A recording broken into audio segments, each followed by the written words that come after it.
long years ago when I was a young law student, I was obsessed with public international law, and one of my essays was on the right to hot pursuit. The fact that certain countries, most notably Israel and the United States, had invoked it whenever they believed their national interests were at stake.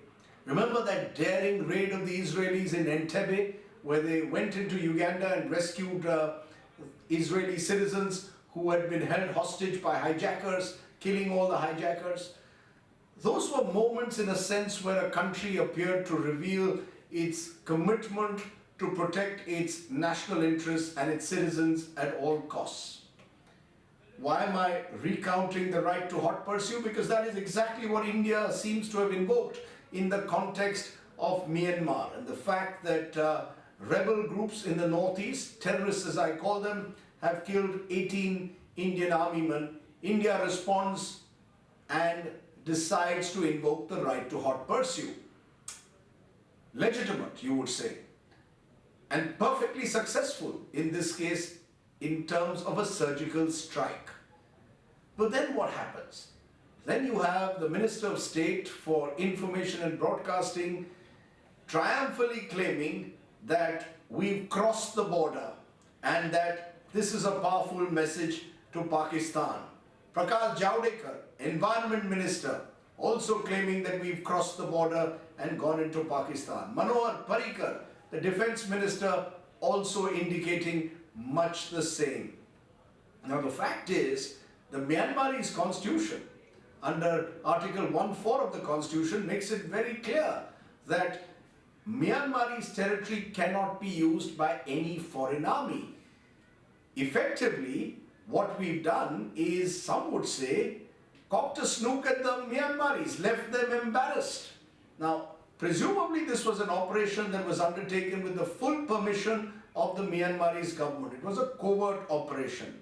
However, the chest thumping, or may I call it the 56-inch chest or 56-inch rocks, as Major Rathore tweeted and hashtagged by supporters of Mr.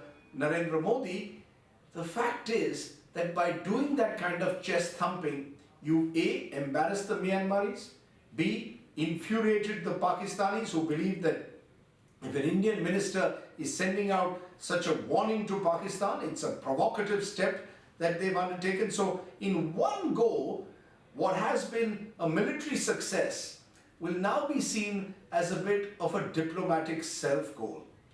And that's unfortunate, because I do believe that what happened in Myanmar is important in terms of the fact that India publicly acknowledging its sovereign right to chase rebels, to chase terrorists beyond its borders. These operations have happened before, but they've been done covertly.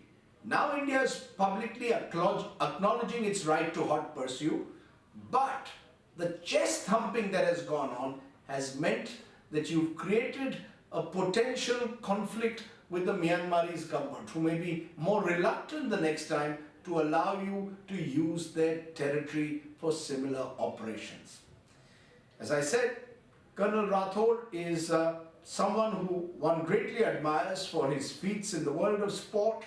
He is extremely articulate, suave, and sophisticated, but maybe sometimes he needs to realize that he is no longer an army major or an Olympic sports person or indeed a member of parliament. He now speaks as a minister for the government of India. As far as my old friend Manohar Parrikar from my home state of Goa, he too needs to recognize he's no longer a chief minister of a lovely coastal state. He's now the defense minister of India. That's it on this video blog. Do send in your feedback to rajdeepsardesai.net. Thanks for listening.